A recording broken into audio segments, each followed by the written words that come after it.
saúde para o menino, né? Obrigado. Presidente, bom dia. Quero lhe agradecer por ter aceitado essa entrevista. Eu, quando solicitava, eu dizia para o Crispiniano o seguinte: estou solicitando, mas eu prefiro que o Lula saia para fazer aqui fora, né? Então, que o senhor saiba que não só eu, mas muita gente também está torcendo para que esse seu caso se resolva o mais rápido possível.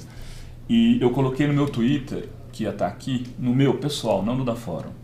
Foram 825 mensagens com perguntas. Então, o senhor imagina, eu estou aqui carregado de perguntas, eu não vou citar as pessoas, porque muitas perguntas repetiam, mas eu também sou portador, então, de uma série de pessoas que gostariam de estar aqui no meu lugar, incluindo os blogueiros que o senhor citou, né, que participaram do encontro de blogueiros e que o senhor teve presente em 2 ou 3 deles, agora já nem sei dizer. Presidente, para começar, eu queria fazer a seguinte pergunta. Segundo o artigo 288 do Código Penal Brasileiro, organização criminosa, formação de quadrilha, é a associação de mais de 3 pessoas para o fim de cometer crimes. Com os vazamentos do Intercept, se confirma que houve essa associação entre agentes do Estado, com o fim claro, entre outras coisas, de condená-lo. O senhor se considera vítima dessa quadrilha? O senhor considera que o Moro e o Dallagnol são chefes de quadrilha? Considero. E o senhor pretende lutar contra isso no momento que sair daqui? Olha, para isso estou aqui. É importante reiterar para você uma coisa. Eu vou reiterar, eu poderia não estar aqui. Eu poderia estar em outro lugar do mundo. Resolvi vir para cá porque eu preciso provar de que o Moro é mentiroso, teve um comportamento canalha enquanto juiz, de que o Dallagnol é chefe de uma quadrilha, de um grupo de procuradores. E não estou falando agora porque o Intercept está dizendo, é só você pegar na minha defesa que você vai perceber que nas minhas defesas a gente já está falando tudo isso. Você vai lembrar que no primeiro depoimento que eu fiz para o Moro, eu disse ao Moro, olhando na cara dele, porque ele não permite que a cara dele apareça, é só a cara da gente que aparece, a dele está escondidinha, porque ele não tem coragem de olhar no olho. Eu disse para ele, olha, você está condenado a me condenar. Porque a mentira contada foi tão longe que não tem como voltar atrás. Eles construíram, sabe, junto com os meios de comunicação. E quando eu falo da Globo, não é só a Globo, os outros também, mas eu falo a Globo porque a Globo é maior. Construíram junto com a Globo a ideia de que qualquer bobagem que o Dallagnol, qualquer bobagem que o Moro falasse, era 20 minutos de jornal nacional condenando as pessoas a priori. Ou seja, eles não queriam saber se tinha argumento contrário, era condenação pura. E por que eu digo isso? É porque tem 4 pessoas no mundo que sabem do que eu estou falando. Eu, porque sou a vítima e sei que sou inocente. O Moro, porque foi o algoz, ele sabe que eu sou inocente. O Dallagnol, porque sabe que eu sou inocente e que ele mentiu. E Deus, tá? Sabe que eu sou inocente. Por quê? Mas aquele grupo do Telegram tinha mais gente, né, presidente? Até muito mais gente do que o Dallagnol, do que o Moro. Não, veja, eu estou falando dele porque... eu estou lhe perguntando isso porque ali são agentes do Estado, né? É uma pena, para mim é uma pena, porque é o seguinte, olha, eu sou um cara democrático. E eu acho que a democracia ela é sustentada por instituições, sabe, fortes. Então eu sempre achei que o Ministério Público tem que ser forte. O Ministério Público tem que estar altamente qualificado. E se você pegar os discursos que eu fiz na posse de procuradores, você vai perceber uma frase minha onde eu dizia: o Ministério Público é tão forte e é tão importante que as pessoas que trabalham, sabe, tem que ter muita responsabilidade. O mesmo eu dizia para a Polícia Federal, é outra instituição que eu acho que tem que ser forte para garantir a democracia. A Receita Federal tem que ser forte e o Poder Judiciário não só tem que ser forte, como tem que ser neutro. As pessoas têm que julgar com base na lei. Esse é o pressuposto básico da compreensão que eu tenho dessas instituições. Ora, o que eles estão fazendo? Eles estão jogando no lixo essa seriedade que as instituições devem ter.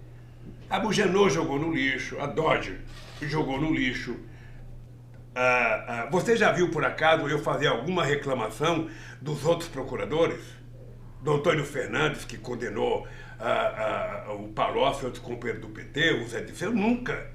Porque se respeitou uma certa lógica, sabe, de legalidade no processo. Essa turma não. Essa turma foi mordida pelo... Mas ali não foi o germe do processo que veio ele condenar de alguma maneira? Não, muita gente diz isso. Ali eles aprenderam o seguinte, eles aprenderam, sabe, que tendo a imprensa como aliada, tudo fica mais fácil. Porque ali muita gente diz o seguinte, se o PT, se o senhor, se outras pessoas tivessem construído algumas barreiras, por exemplo, para impedir que pessoas como o Genuíno, ou Zé Dirceu, o caso do Genuíno é sintomático disso tudo, né? Se fossem condenados daquela forma que foram, talvez não tivessem chegado até... O Genuíno foi condenado.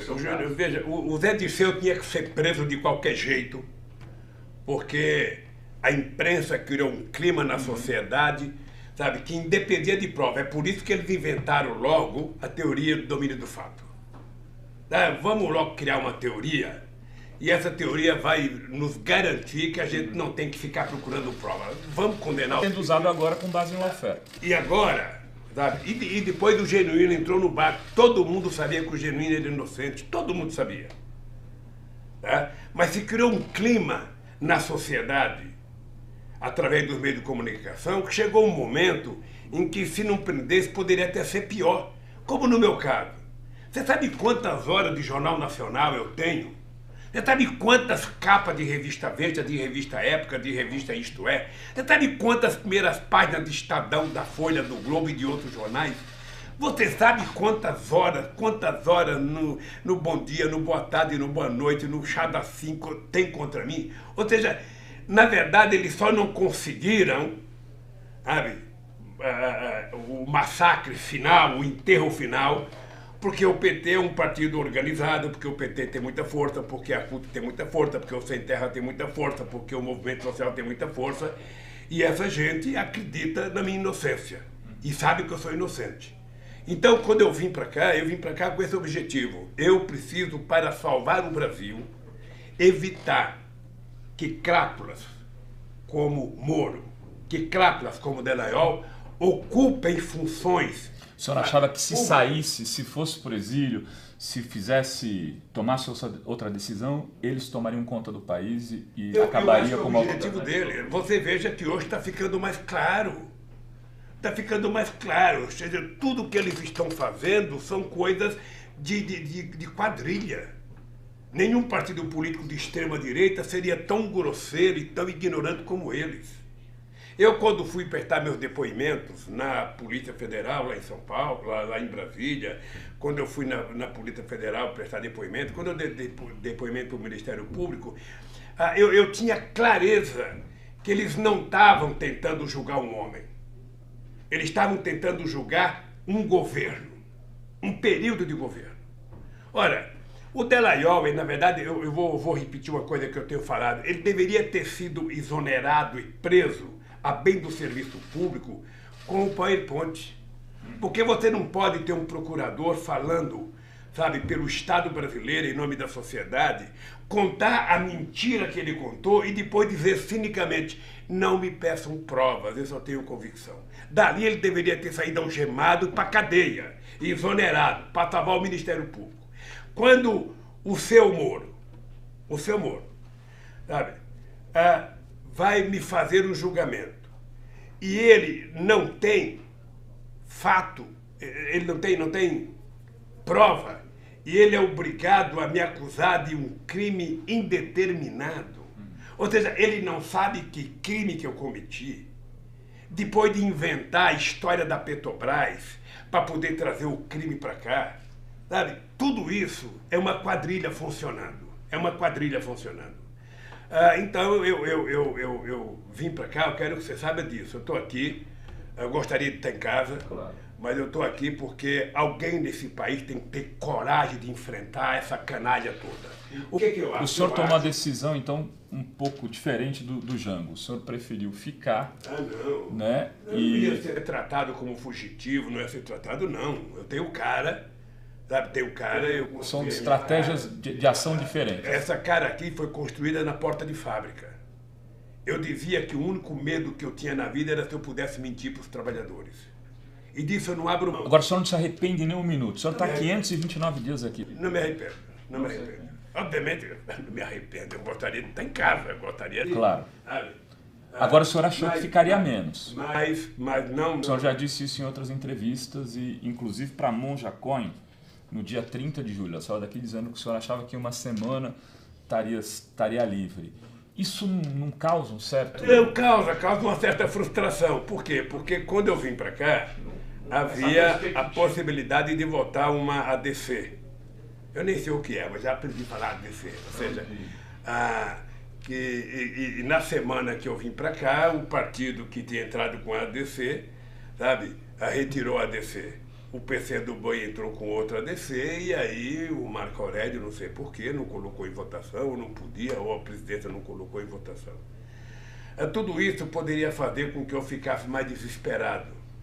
Mas um homem desesperado, ele tende a morrer precocemente. Então, como eu quero viver 120 anos, eu mantenho um equilíbrio. Como o senhor tem mantido o equilíbrio aqui dentro, presidente? Desculpa lhe perguntar, eu sei que é uma questão pessoal, mas o senhor faz 9 quilômetros de esteira, vê televisão... Assistindo, sabe, você pelo pendrive, sabe, assistindo todos os meus amigos da Globosfera no pendrive. Eu recebo muito pendrive, sempre com um dia de atraso. Sempre com um dia de atraso. O dia mais triste é sábado e domingo, que eu não recebo. Então eu vou ver vocês na segunda-feira, da sexta-feira à noite. Então estou lendo, sabe quando você lê o jornal velho, você vai no banheiro... Você já sabe que já passou, talvez a notícia seja outra. Antigamente ia no banheiro, tinha um jornal no chão, porra do chão, e eu ficava vendo notícia velha. Então eu na segunda-feira vejo notícia velha, vejo você falando do sábado, da sexta-feira, vejo outros companheiros falando. Então, eu me mantenho assim, e me mantenho... O que me fortalece, na verdade, é saber o seguinte: esse país não pode ser destruído, essa gente não pode destruir o país. Por isso que eu coloquei a questão da soberania nacional como o principal mote da chamada esquerda brasileira, dos setores sociais. Você deixar destruir a Petrobras, a Eletrobras, o BNDES, o Banco do Brasil, a Caixa Econômica Federal, foram essas empresas que suportaram o Brasil e que cresceu, porque a Petrobras não é uma simples empresa de petróleo. A Petrobras é uma empresa, sabe, que investe mais em tecnologia, em pesquisa nesse país. A Petrobras contrata milhares de pequenas... Eu tenho uma pergunta para o senhor do pessoal do Sindipetro, mas vou deixar para mais tarde. Podemos fazer uma outra pergunta antes disso, da Petrobras? Pode. Deixa eu lhe perguntar, o senhor é candidato a presidente da República em 2022? Olha, eu diria para você que eu espero que tenha outros candidatos. Eu já vou estar com 74, mais 3 anos, 77 anos. Se bem Então vai viver até os 120. Se bem que eu acho que eu vou estar novo, vou estar conservado, mas eu espero que nesse período a gente crie, sabe, novos companheiros. Nós temos vários companheiros, o PT tem 5 governadores, o PCdoB tem 1, o PSB tem governadores. Essa gente toda pode se cacifar. Você tá com... O senhor não falou o nome do Ciro. Eu vou falar agora. O Ciro Gomes está por aí tentando encontrar, sabe... O que o senhor está achando dele tentando encontrar? Eu acho que o Ciro Gomes é engraçado, porque eu adquiri um profundo respeito pelo Ciro Gomes no tempo que ele trabalhou comigo. Ele foi uma pessoa que me ajudou, que participava do núcleo junto com a Dilma, com o Márcio Tomás Bastos, na época do Mensalão. Eu tenho profundo respeito. Agora, politicamente, ele é meio confuso. Primeiro porque ele não... O Ciro já trocou, acho que 8 ou 9 partidos. Ou seja, eu lembro que em 2010 ele queria ser candidato a presidente. Eu e Eduardo Campos fizemos uma reunião. Para ele ser governador em São Paulo. Não, e decidimos para ele vir para São Paulo para ser governador. Ele aceitou se filiar em São Paulo, mas desceu no aeroporto, foi esculhambar o PT ou a Luiza Mercadante. Então, não dá. Não dá. Veja... O senhor fica magoado quando lê as declarações dele? Eu fico chateado. É como se uma pessoa amiga estivesse falando mal de mim. Sabe? Agora, também não posso pedir para ele falar bem. Ali, quando junta ele e Mangabeira Unger, então, aí é... Ele alega que o senhor aqui da prisão controlou todo o processo. Ele não alega nada. Você não pode querer que o jogador do São Paulo vá ajudar o time do São Paulo a ganhar do São Paulo. Você não quer que o Gabigol do Flamengo vá marcar gol contra o Flamengo porque está jogando com o meu Vasco da Gama. Não, não é assim. O Ciro Gomes era candidato, o PT tinha candidato e tinha algumas alianças em disputa. O PT não podia falar, olha gente, nós não queremos vocês, vai todo mundo não sei quanto. O PT foi procurar fazer as alianças e fez as alianças. Não sei se o senhor não deve ter visto, mas ontem mesmo Haddad voltou a contar essa história de que a partir de uma conversa com o senhor foi conversar com o Ciro e convidou ele para ser vice-presidente na sua chapa. E o Haddad já me falou que disse nessa mesma reunião ao Ciro que se porventura, o senhor não pudesse ser candidato, ele aceitaria ser vice na chapa do Ciro. Como é que foi essa história? Olha, eu fiquei sabendo dessa história por conta do companheiro Fernando Haddad, que teve com o Ciro e falou para o Ciro que o Ciro poderia ser meu vice, que no meu impedimento o Ciro seria candidato a presidente e o Haddad seria o vice dele. E o Ciro não aceitou. Eu acho difícil uma pessoa que se acha tão inteligente como o Ciro querer ser vice de um torneiro mecânico. Eu não acho, quer dizer, sabe? O senhor acha que tem um preconceito de classe? Eu acho que o Ciro ele é preconceituoso contra o PT. Ele tem um quê? É só perguntar para o pessoal do PT do Ceará. Ele odeia o PT do Ceará. O Ciro não nasceu para militar num partido político. O Ciro nasceu para ser dono de alguma coisa. Ele manda, ele desmanda, ele faz, ele desfaz, ou seja, isso não cabe dentro do PT. Então, se o Ciro quiser ser presidente com o voto dos setores progressistas, ele terá que se aliar à esquerda. E para se aliar à esquerda, ele não tem muita opção. Ele tem só o PT e o PCdoB. Não tem muita opção. O senhor acha que ele está fazendo um caminho para a direita? A impressão que eu tenho é que ele está fazendo um discurso muito mais para agradar setores de direita, que ele acha que abandonaram os tucanos, do que para a esquerda. De qualquer forma, é uma pena, porque eu gostaria que o Ciro fosse diferente. Eu gostaria que o senhor convidou ele para bater um papo aqui? Não, eu não convido ninguém para vir aqui. Tá. As pessoas que pedem para vir. Um preso político ficar convidando pessoas para vir aqui. Se alguém quiser vir, sabe, entre em contato e vem me visitar, mas eu não convidarei. Agora, acho que é uma pena. Acho que o Ciro não prejudica o PT com os ataques que ele faz ao PT. Ele acha que quando o Estadão gosta da matéria dele, tá bem, tá mal, Ciro. Se o Estadão gostou é porque você falou merda. Essa é a coisa correta. Se o Estadão gostou e deu manchete é porque você falou merda. Se você falar uma coisa boa, o Estadão não vai dar, a Folha não vai dar. É isso. Agora, se você quiser se iludir, sabe, você vai ser candidato outra vez para ter mais 11%. Falando em Estadão, vou lembrar que o senhor aqui na entrevista com a BBC disse que o senhor não lê a Veja há 30 anos pelos mesmos motivos, imagino, que do Estadão. A semana passada, o governador Rui Costa deu uma entrevista para a Veja que causou muita polêmica. O senhor leu essa entrevista? O que o senhor achou? Veja, eu quando se trata da Veja, eu prefiro não ver, eu peço para alguém conversar comigo. O senhor leu a xerox da matéria? Veja, eu acho que as pessoas precisam se preparar para as entrevistas. As pessoas têm que falar menos a palavra eu e falar mais a palavra nós. As pessoas têm que saber. Sabe? O Rui Costa, quando ele dá entrevista, ele dá muita entrevista em função das coisas que aconteceram na Bahia, da aliança dele na Bahia. Ele tem que saber que o Brasil é totalmente diferente da Bahia. Ele tem que saber que parte dos aliados que ele tem na Bahia são inimigos do PT a nível nacional, que não vota com o PT e não votaram com a Dilma. Ele tem que saber. Ora, nem por isso o PT impediu que ele fizesse aliança. É uma coisa regional, faça. Então a impressão que eu tenho é que muitas vezes ele dá entrevista, sabe, a partir da lógica do mundo dele, sabe? Mas ele tem que pensar um pouco no Brasil, para ele perceber que as pessoas que estão com ele na Bahia não estão com o PT no maior lugar do Brasil. Não é por culpa do PT, não. É porque as pessoas têm outros compromissos.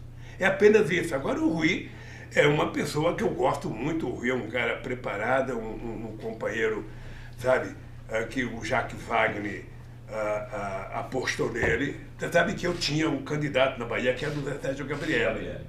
Sabe? Mas aí não deu certo e o Jacques indicou o Rui. E o Rui está fazendo um bom governo. De vez em quando tropeça aqui, todo mundo que governa tropeça aqui, tropeça ali.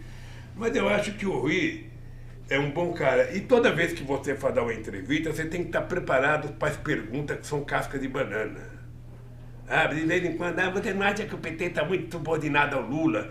Para o cara tentar mostrar não, porque ele quer a palavra não, sabe? Então o cara precisa se preparar. Mas eu vi a entrevista, não sei se você sabe que a Veja está pedindo para fazer entrevista comigo. Eu fiquei sabendo ontem à noite. O senhor vai aceitar? Não, eu até daria, se fosse uma coisa ao vivo. Eu vou tentar ver aí com o meu pessoal se é possível fazer com vocês ao vivo. Não tem por que ficar gravando. Pode fazer aqui ao vivo e vai direto. Aí depois eu vou ver se a Globo quer mandar o Willy Bonner vir aqui fazer uns 20 minutos de Jornal Nacional ao vivo comigo, sabe? Ver se o SBT quer mandar o Jornal das 8. Eles estão pedindo também, mas lá para as 3 da manhã. 3 da manhã até eu estou dormindo, então eu não vou assistir. Eu lembro de um debate que eu fiz na campanha de 89 com o Ulisses Guimarães, a gente estava na Manchete, e a moça que coordenava o debate, já era 1 e pouco da manhã, falou: doutor Ulisses, o senhor não acha que a gente poderia continuar um pouco mais o debate? O Ulisses Guimarães, lógico que eu preciso continuar. Eu falei: Ulisses, por favor, manda alguém ligar para a dona Mora e eu ligo para a dona Marisa. Se ela estiver assistindo, a gente continua. Se ela estiver dormindo, vamos parar, porra. Fazer um debate para ninguém assistir. Presidente, você falou aqui do Estadão, falou da Veja, sempre fala da Globo, mas eu queria falar um pouco da Record, né, dos evangélicos. Até os últimos dias, eu anotei aqui, 16 de março, a Record, o bispo, o PRB, tinha um ministro, né, que era o George Wilton, ministro dos esportes da Dilma. Eles saíram... George Wilton, era um deputado na época que ficou com o Ministério dos Esportes até março. Aí eles saíram do governo e foram para o impeachment, e de lá para cá a Record assumiu, e os setores jornalísticos, um antagonismo em relação ao senhor, à Dilma, ao PT, a tudo que seja vermelho, que, assim, de alguma maneira... O que aconteceu nesse processo? Por que a coisa virou de jeito algum? Eles cresceram muito durante seus governos, inclusive porque, com o crescimento da classe C, da classe D, os evangélicos foram tomando conta, na lógica da teoria da prosperidade, desses segmentos, na lógica, com a venda da prosperidade, que é a base do discurso evangélico. Rovai, talvez eu tenha cometido um crime de ser republicano. Porque essa gente sabe que eu nunca conversei com eles pedindo alguma coisa para o governo. Nunca. Eu nunca senti a Record favorável ao governo. Nunca. E nunca pedi para ser favorável. Nunca pedi para o João da Bandeirante ser favorável ao governo. Nunca pedi para o Silvio Santos ser favorável, e muito menos para a Globo. A única coisa que eu pedia era que fossem honestos na divulgação. Informação é informação. Mas agora eles não são só... Eles assumiram. Isso é ruim.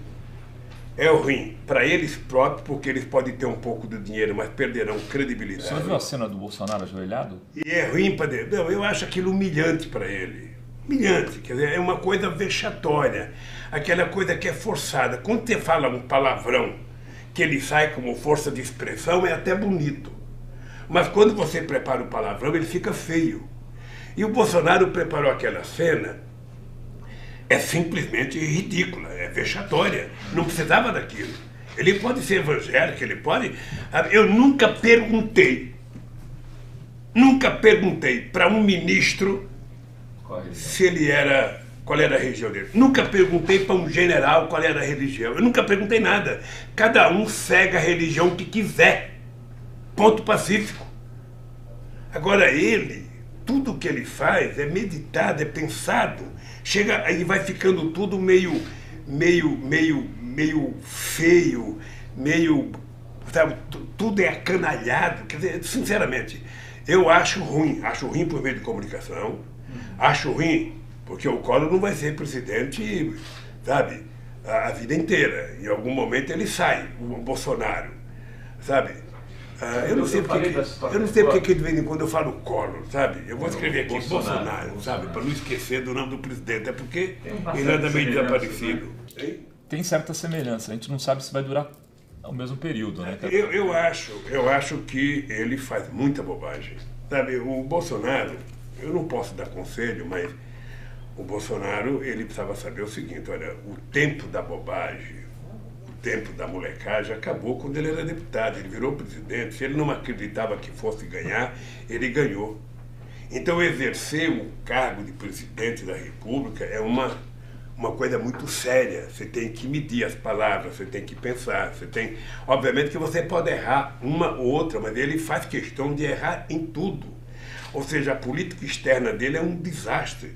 Você não ouve nesse governo, há quase 9 meses, uma palavra chamada de desenvolvimento, uma palavra chamada crescimento, uma palavra chamada distribuição de renda, uma palavra chamada aumento de salário, sabe, não existe, só existe a palavra de controle de gastos, só existe a palavra de ajuste, sabe? E o ministro da Economia com uma loucura, sabe, de juntar 1 trilhão. Eu não sei para que ele quer 1 trilhão. Sabe, do que vale você ter 1 trilhão se o povo está passando fome, se o povo está desempregado, se o povo está sem salário, se o povo está sem condições de morar, até dinheiro de pesquisa. Se o nosso soldado, como é que a gente pode querer fazer uma guerra com a Venezuela se os nossos soldados não têm dinheiro para almoçar? Sabe, então, eu acho que o Bolsonaro, ele está utilizando o cargo de presidente para criar uma imagem muito negativa da instituição Presidência da República. O fato de uma parte da sociedade ter votado nele porque negou a política, porque você está lembrado que eu dizia antes, toda vez que a sociedade de um país nega a política, o que ela ganha é pior. O senhor acha que a antipolítica foi o fator decisivo e não o antipetismo? Eu acho. Porque assim tem essa coisa, o antipetismo. Mas o Alckmin teve 4,7% dos votos. Essa é outra bobagem do antipetismo. O antipetismo é o mesmo do antiflamenguismo. Ele existe, evidente, mas a antipolítica talvez tenha sido maior. Existe o antitudo. Não tem na história da humanidade, com exceção do Partido Comunista Chinês e o cubano, alguém que seja unanimidade, 100%. Veja, não tem. Vamos pegar o meu exemplo. Eu, quando deixei a presidência da República, em dezembro de 2010, eu tinha 87% de bom e ótimo, 10% de regular e 3% de ruim e péssimo, que era no comitê dos tucanos. Tá? Mas ninguém consegue chegar a 100%. Então não existe esse antipetismo. Existe o antipetismo como existe o antitudo, o anticorintianismo, o antipalmeirismo, o antissantista, sabe? O que acontece é que um partido ele tem uma quantidade de votos. Eu pego sempre o PT italiano como exemplo da década de 80 e 90, que era o maior partido comunista do Ocidente, em que ele tinha entre 30% e 36% de votos. Ou seja, ele nunca chegava ao poder, sempre perdia para a aliança feita pelo Partido Democrata Cristão. Ora, eu descobri que o PT não chegaria à presidência com 30% em 2002. É por isso que eu fui procurar o meu querido e saudoso companheiro Zé Alencar. É porque quando eu vi o Zé Alencar fazer o discurso de 50 anos da vida empresarial dele, eu falei, puxa vida, encontrei o meu vice. Sabe, um empresário porreta falando o discurso que o povo entende. Aí fui lá convencer o Zé Alencar a vir para a candidatura. Fui convencer ele a entrar no PR, porque ele não podia vir para o PT. Ou seja, e aí nós construímos 20% que faltava para eu ganhar as eleições. Então, o PT vai disputar as eleições, eles têm 30%. Ah, mas o PT só tem 30%, eu quero saber quem tem mais. Agora, eu quero saber qual é o mundo, sabe, que algum partido começa umas eleições com 30%. Sabe? O Haddad perdeu as eleições, Mas na lógica da direita brasileira, o Haddad ter 45% dos votos é muito voto nesse país. É muito voto. Ou seja, com a política de destruição do PT, com a política, sabe, a manipulação da Lava Jato, a manipulação do Moro, os fake news, as mentiras contadas, ou seja, você imagina uma coisa, um candidato que não participa de um debate se recolhe e na época do debate mostra ele, coitadinho, tomou uma facada, não pode ir em debate, ficava passando mensagem na tentativa de fazer dele um beato, um santo. Então, o PT é a força política mais organizada e mais forte desse país. E por isso o PT tem adversários. Você vai no Rio de Janeiro, sabe? O Flamengo tem a maior torcida, mas tem inimigo pra caramba. Você vai aqui no... Agora, presidente, dentro do campo progressista, tem muita gente que fala, o PT só quer sempre ele ter o protagonismo principal. O senhor acha que que foi feito na Argentina, com a Kirchner, se recolhendo, saindo de vice do Alberto Fernandes, que eles chamaram de fórmula, pode ser algo interessante para movimentos próximos na eleição de 2020 e até 2022, do ponto de vista do PT? É importante lembrar, eu já vi alguém citar o exemplo da Cristina. É importante citar que a Cristina e o Fernando são do mesmo partido político. Que eles montaram agora, né, presidente? É importante lembrar. Porque eles saíram do PJ. É importante lembrar que ele foi secretário, sabe, do Kirchner. Mas ele foi adversário dela na última eleição. E é importante, ele e outras pessoas que hoje estão juntos. Ou seja, política é o momento. Agora, veja, a Cristina, ela está numa situação eleitoral, processual complicada. O desejo do Poder Judiciário da Argentina já era ter prendido ela se ela não fosse senadora. Ela tem um problema muito sério com a filha dela que está fazendo um tratamento em Cuba, e a Cristina percebeu que poderia, ela sendo candidata, ela ter mais problema do que outro. Não é o caso do Brasil. Você tem um candidato que vai com 30% de voto e outro que está com 11% e você desiste. Eu lembro do Brizola. O Brizola, em 89, eu fui na casa do Brizola. Aquela história, quando o senhor foi visitá-lo no apartamento dele, né? Que ele queria que o senhor renunciasse para ser... Nós empatamos tecnicamente. Eu falei, ô Brizola, não empatamos coisa nenhuma, isso não é pesquisa não, bicho. Eu tive 500 mil votos a mais do que você.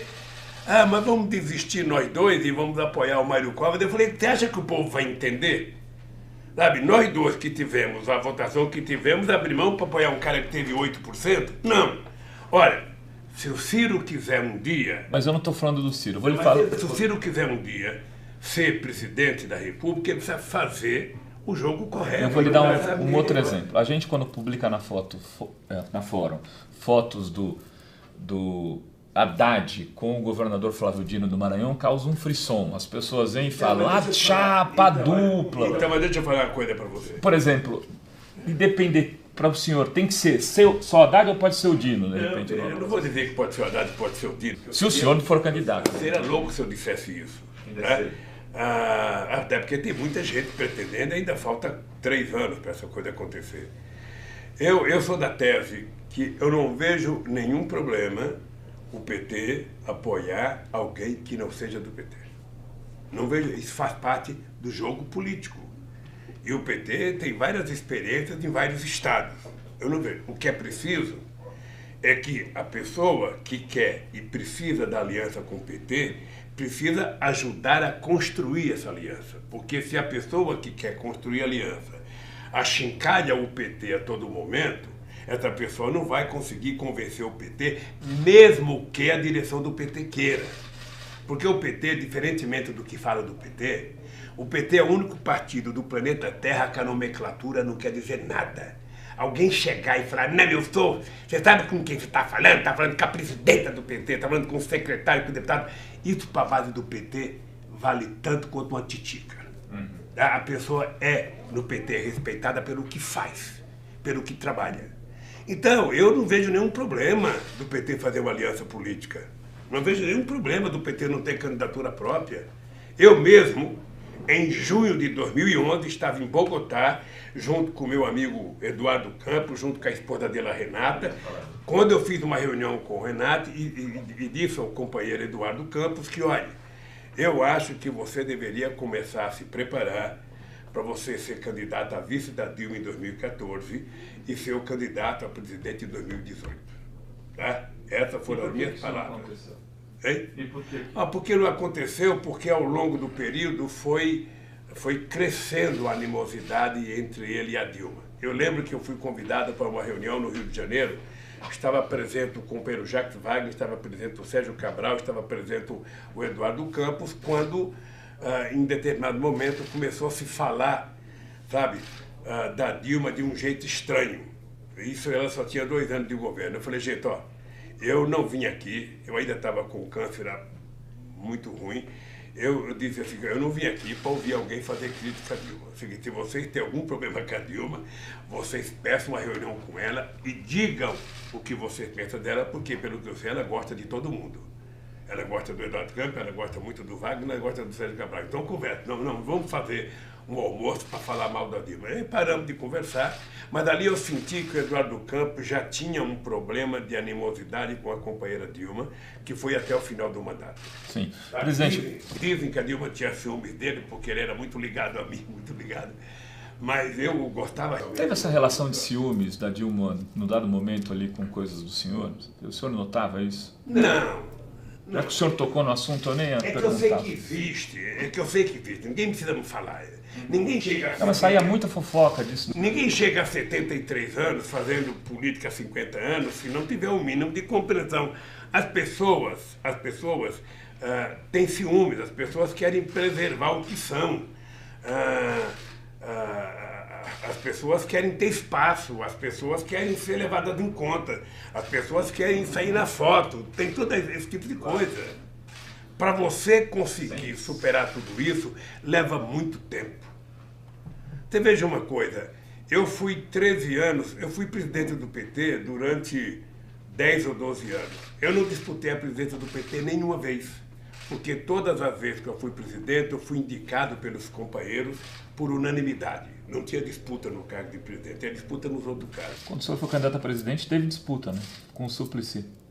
Teve uma disputa que eu não participei. Não sei se você lembra, eu não participei, eu não me inscrevi.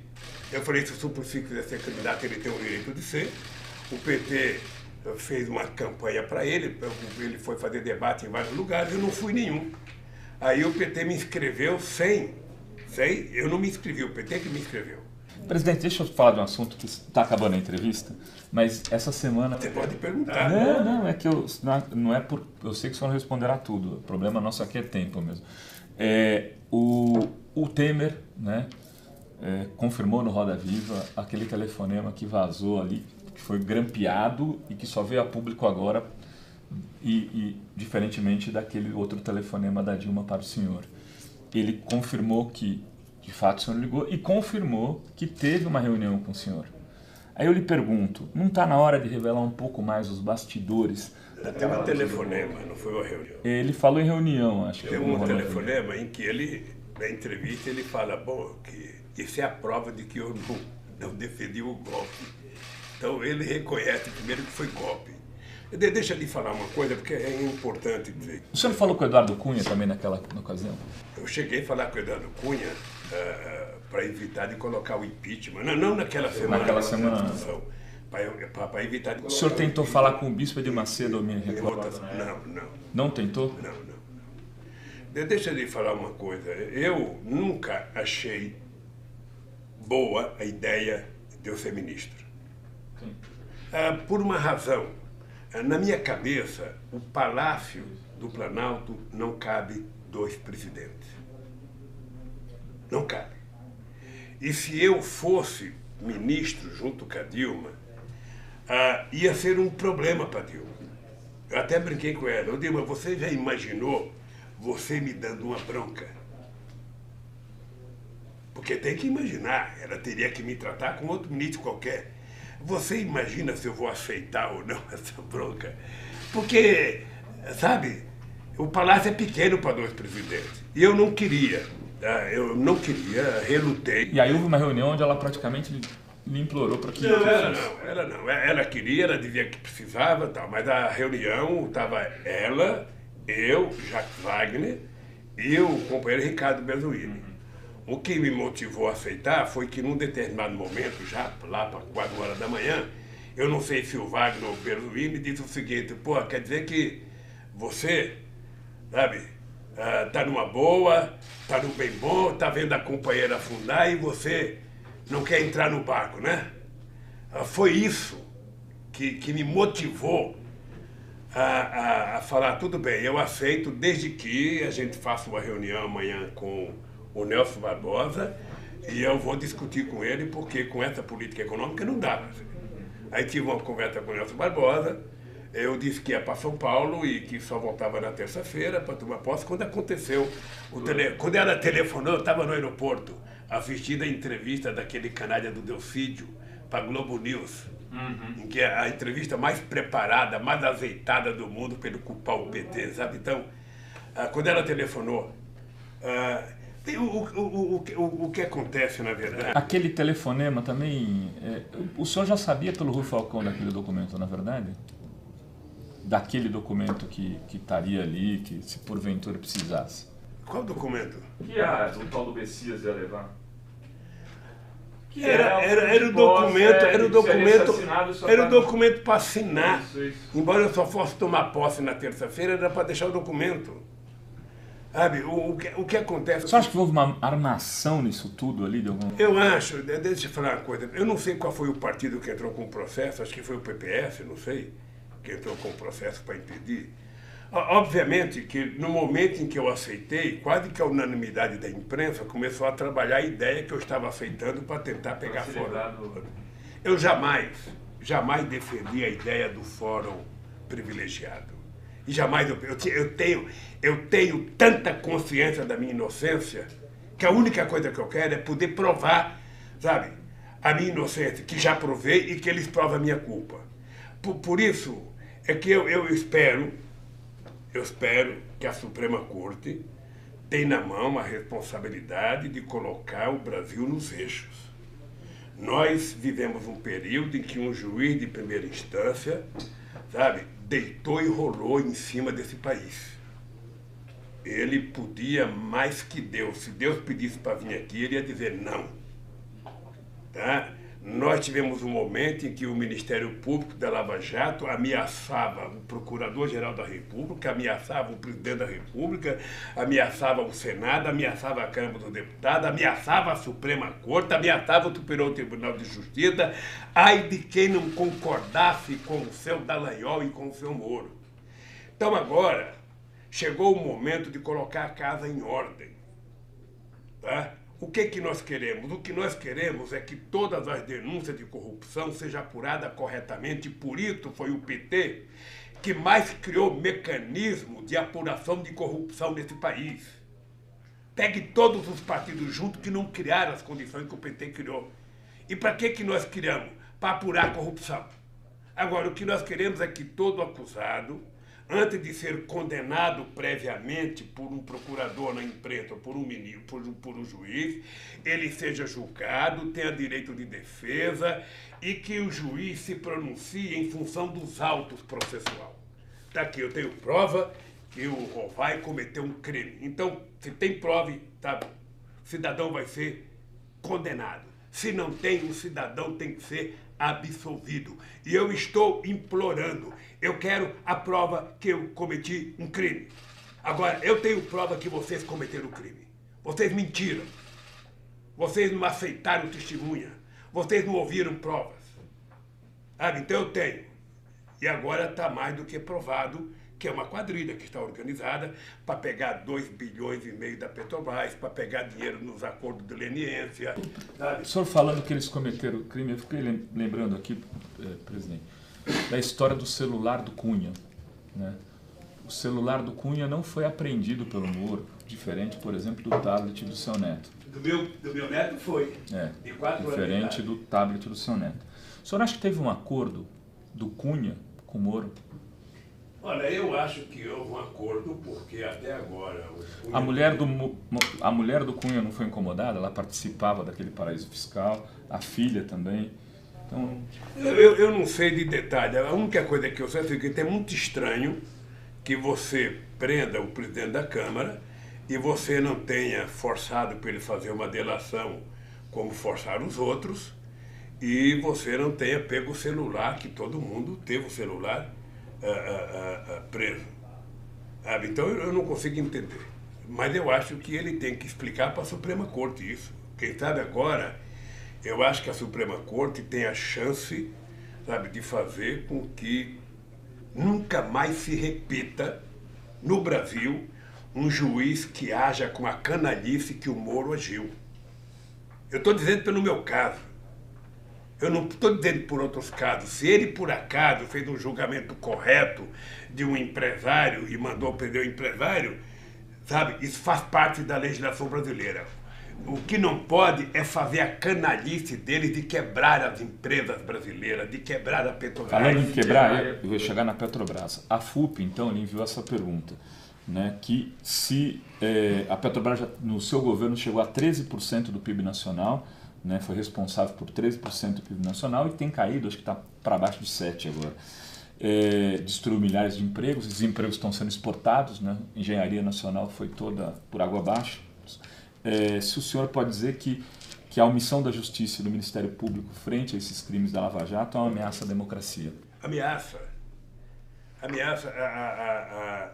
O que acontece? Veja, você tem 3 grandes mentiras contadas. Ou seja, você tem o PowerPoint, que é uma grande mentira contada, você tem o impeachment, que foi uma mentira contada, e você tem o voto do Moro, que é uma mentira contada. E agora tem o voto da outra juíza, já no caso de Atibaia, que a mentira é pior ainda.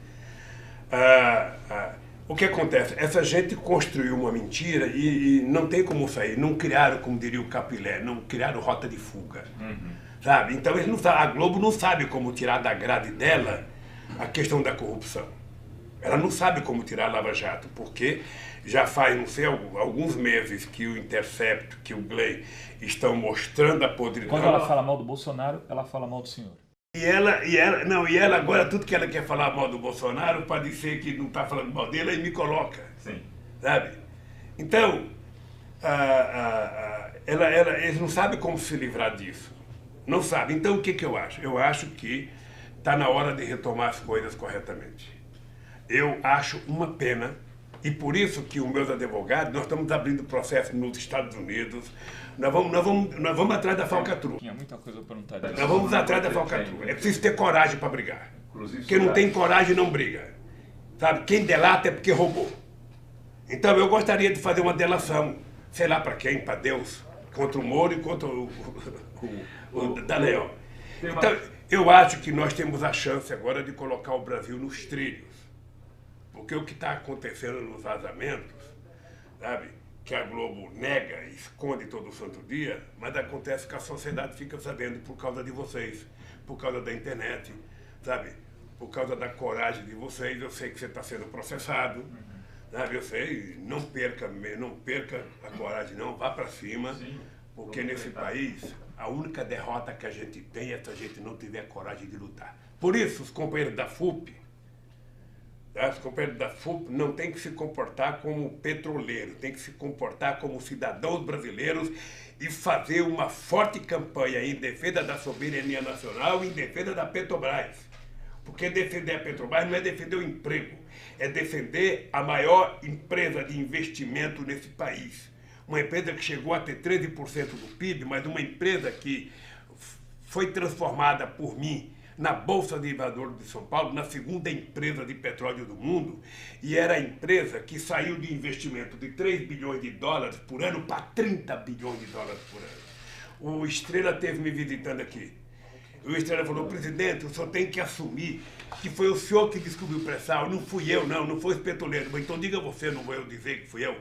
E ele diz isso por quê? Por causa do investimento. Somente o investimento em pesquisa que nós fizemos é que permitiu a Petrobras descobrir a maior reserva de petróleo do século XXI, que poderia dar a esse país o status de grande potência e que está transformando esse país, sabe, naquela coisa maluca de vítima da vaca holandesa. Presidente, eu tenho só mais uma pergunta para fazer, porque já esgotou o nosso tempo. Mas se você fizer duas, ele não vai te prender. Eu vou juntar duas numa.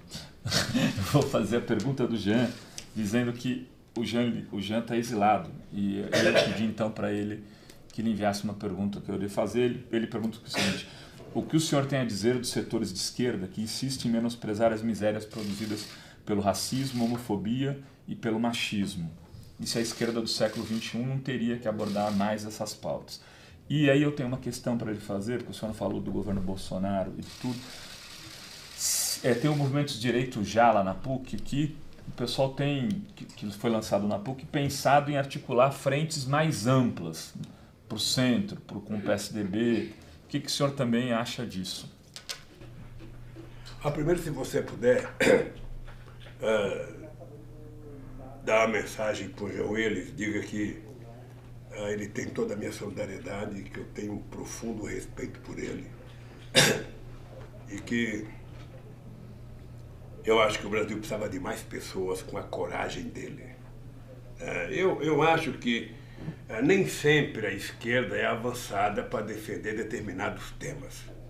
Muitas vezes as pessoas preferem ficar no seu conforto, sabe, de estar bem com todo mundo. E eu acho que nós temos que lutar para garantir que liberdade seja liberdade de verdade, não tem meia liberdade. A pessoa nesse país tem que ser o que é, assumir e tem que ser respeitada. Tá? Por isso, do meu carinho, do meu respeito pelo Jean Willis. Com relação à frente ampla, que eu vejo falar muito, eu já vi você comentar, sabe, nas suas salas, já vi outros companheiros comentarem em outros blogs. Deixa eu dizer, e é engraçado porque eu vi uma tentativa de culpar o PT. Não, porque o PT não dá a mão para ninguém, porque o PT não foi no fórum, porque o PT... A pergunta que eu faço é o seguinte: em política vale muita coisa, mas não vale nem canalice, nem hipocrisia. O que o PT teria que fazer numa frente? Eu vou lhe dizer uma coisa que eu nunca contei para ninguém aqui. A Gleice esteve comigo antes do encontro. E eu sugeri para a Gleice: você deve ir, leva a Luiz Mercadante, leva o Haddad, convida o Boulos para ir e leva a Dilma. Entre naquele plenário com a Dilma para perguntar para aquelas pessoas que estão lá se a briga por direitos pressupõe discutir o impeachment da Dilma. Porque não dá para você ficar achando que é o PT que não quer participar democraticamente contra a frente. A gente tem que perguntar se o cara enforcou a minha mulher, se o cara esquartejou, se o cara salgou e no dia seguinte o cara me chama para uma conversa para dizer: olha, esquece tudo, aqui não tem nada, foi passado, vamos tocar a vida. Não. Não. O PT não vai aceitar isso. Não dá para você construir uma frente ampla para defender direitos com quem tirou os direitos, com quem fez o impeachment, com quem tem medo. Eu nunca pedi, e o PT nunca vai pedir para participar do encontro só se defender o Lula livre. Tem coisa mais importante nesse país, sobretudo para os pobres. Tem coisa mais importante que é o emprego, que é a educação, que é o feijão, o arroz, o leite, o café, a manteiga, para as pessoas mais pobres. Não é o Lula livre que é a coisa principal. Mas as pessoas não podem abdicar de um petista gritar Lula livre. As pessoas não podem. Isso não pode ser uma afronta. Sabe? Então, eu acho que o PT não tinha que participar mesmo. Sabe? Assim, teoricamente o PT não devia participar. Mas eu pedi para a Gleice que ela deveria ir para fazer uma afronta. Para perguntar de que direito nós estamos falando. Com que direito aqui? Com Serra, que entregou a Petrobras para a Chevron. Que quebrou a lei que quer quebrar a lei da partilha, que aprovou, que foi o autor da emenda 95. Com que direito para participar? Com Zé Aníbal. Tem uma coisa que é o seguinte: a Dilma deixou de estudar um tempo para ensinar o Zé Aníbal a aprender matemática para passar no vestibular. E depois aquele canalha deu o voto que deu contra ela, sabe, no impeachment. E a Dilma vai lá fazer o quê? O PT vai lá fazer o que, gente? Então vamos esquecer, esse negócio da prisão do Lula não vale mais nada, negócio do impeachment não vale mais nada, esse negócio de Getúlio Vargas acabou, era tudo, aquele direito de Getúlio Vargas era tudo muito ruim. Eu vi o Temer no Roda Viva dizer, não, quem está falando que nós tiramos direito é ignorante, porque no artigo 5º da Constituição está lá direito, está o direito, mas tem que ser regulamentado. E quem regulamentava era a CLT, sabe? O capítulo 5º da questão social na Constituição é tudo preceitos gerais que você precisa depois regulamentar. Todo mundo tem direito à casa, quem é que vai dar? Todo mundo tem direito à educação, quem é que vai dar? Todo mundo tem o direito de um monte de coisa, mas não tem. Então, o que o PT fez de errado? O PT tentou consagrar aquilo em direitos concretos. Por isso é que nós subsidiamos casa para as pessoas que ganham pouco, porque o cara que ganha R$1.000 não tem como pagar 400 de aluguel, ou ele come ou ele paga aluguel. Por isso é que nós garantimos de pobre para a universidade, sabe? Pobre para a universidade com bolsa. Olha, qual é o problema de investir em bolsa e financiar estudante? Da mesma forma que você financia o empresário, você financia o estudante. Veja quanto de trilhões os Estados Unidos têm de financiamento de bolsa. Agora, aqui no Brasil, eles tratam a educação como gasto e colocam um analfabeto para ser ministro da educação, não um analfabeto preparado como eu. Porque eu, sinceramente, não troco meu diploma primário pelo diploma universitário daquele cidadão. Porque, além de ser ignorante, ele é grosseiro. Ora, então, um país que não trata a educação com respeito, um país que acha que investir em universidade é gasto, investir em ensino universitário é prejuízo, que não pode investir em pesquisa, que não pode financiar a bolsa, que não pode... Onde que esse país vai ser? Veja se você conhece algum país do planeta Terra que cresceu e se desenvolveu sem antes investir numa coisa chamada educação. Então, eu sinceramente acho que o Brasil precisa lutar. Se você puder, digo o seguinte, olha, não há espaço para covardia. Sabe, não há espaço. Sabe, eu fico meio puto aqui dentro, porque quando eu vejo, sabe, aquele miliciano do Bolsonaro, o cara foi se esconder aonde? O cara foi, eu pensei que o cara estava escondido numa favela no Rio de Janeiro, onde eles acham que tem muito bandido. O cara estava escondido no Morumbi. No Morumbi. E ninguém foi atrás para saber quem é que alugou a casa para ele. Do lado do Passo, de Bandeirante. Na casa de quem que ele está? Ele paga aluguel? Sabe, não, se fosse um petista, já tinham prendido, feito coerção, tá torturado para saber. Então, enquanto, gente, o PT e a sociedade não for para a rua, com muita coragem, sem medo, fazer como esse pessoal da vigília. Esse pessoal da vigília aqui é um símbolo da dignidade nesse país, porque tem gente aí que está aí desde que eu estou aqui, sabe? E eu acho que lá fora tem coisa muito mais séria do que eu. Acho que defender os interesses do povo trabalhador, defender o direito de estudar, defender a soberania nacional, a nossa indústria, puta merda, é tudo que tem. As Forças Armadas teriam que fazer isso. Ao invés daqueles generais ficar andando atrás do Bolsonaro, tentando agradar ele, deveriam estar se preparando para defender a soberania nacional, para defender as empresas, para defender a nossa biodiversidade, para defender a nossa Amazônia. Essa gente tem que saber que governar não é falar bobagem, governar é fazer. E se quer aprender, peguem tudo que nós fizemos nesse país. Peguem. Está tudo escrito. Eu sou o único presidente que, ao terminar o meu mandato, fui no cartório e registrei tudo que eu fiz nesse país. Que eu sabia que a imprensa ia mentir a respeito, tentar desqualificar.